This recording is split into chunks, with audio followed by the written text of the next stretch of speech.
Dokter Ardi baru saja menyelesaikan pendidikan medisnya ketika ia dipindahkan ke sebuah klinik kecil di pinggiran sebuah desa terpencil. Klinik itu terletak jauh dari pemukiman penduduk, dikelilingi hutan lebat dengan jalan berbatu yang jarang dilalui kendaraan. Penduduk desa menyambut Dokter Ardi dengan ramah, namun ada sesuatu yang aneh dalam pandangan mereka saat menyebut klinik itu. Kalau malam, Dok, lebih baik dikunci rapat-rapat. Di sana sering ada kejadian, ujar seorang tetua desa sambil menunduk.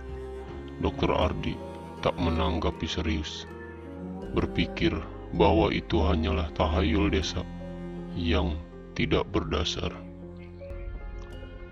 Malam pertama di klinik itu, ia berusaha beradaptasi dengan suasana sunyi yang begitu mencekam.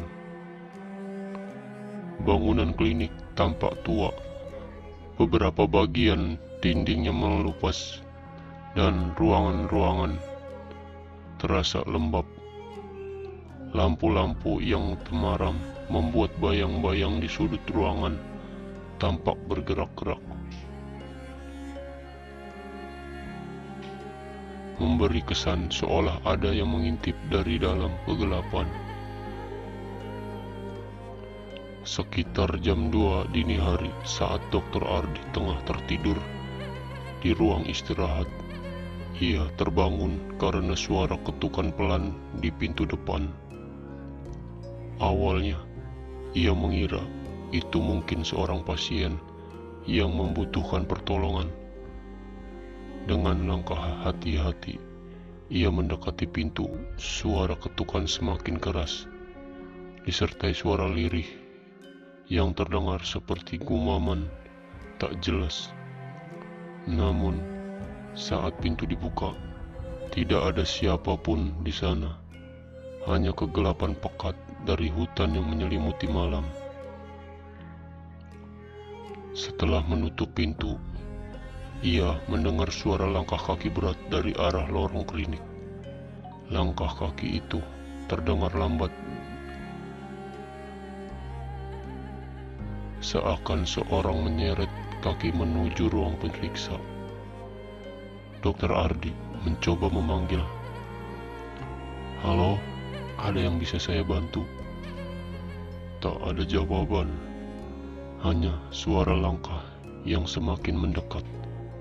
Jantungnya mulai berdegup kencang dan bulu kuduknya meremang. Ia memutuskan untuk melihat ke lorong. Namun ketika ia sampai di sana, lorong itu kosong. Udara tiba-tiba terasa dingin, dan aroma anyir seperti darah yang sudah membusuk menusuk hidungnya. Di tengah kebingungan, ia mendengar suara tangisan lirih dari dalam ruang periksa. Suara itu begitu pelan, namun jelas, dan sepertinya berasal dari seorang perempuan. Dengan hati-hati, ia membuka pintu ruang periksa utama. Di sudut ruangan yang remang, tampak sosok seorang wanita dengan rambut panjang, tergerai dan tubuh membungkuk. Ia memakai pakaian lusuh yang penuh bercak darah. Wanita itu menangis dengan tubuh menggigil.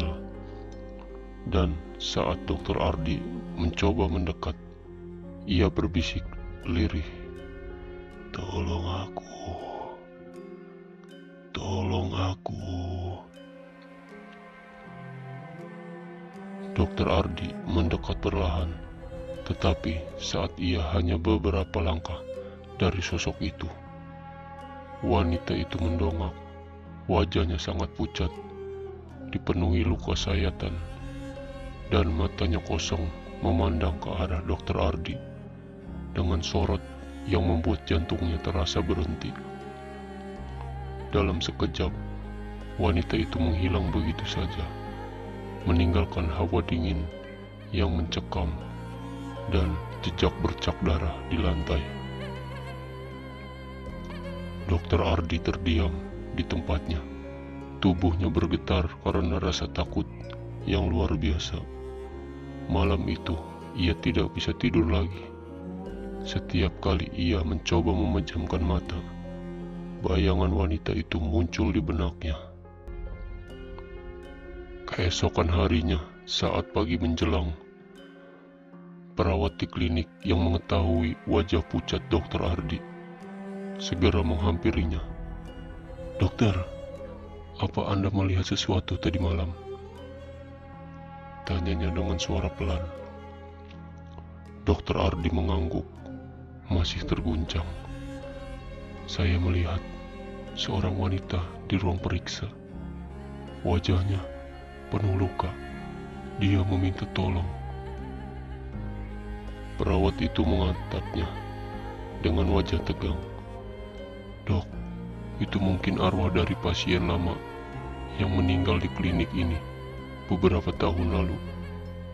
Dulu, seorang wanita dibawa ke sini dalam keadaan luka parah. Tapi dia meninggal di tengah pengobatan dan tubuhnya sempat hilang selama beberapa hari.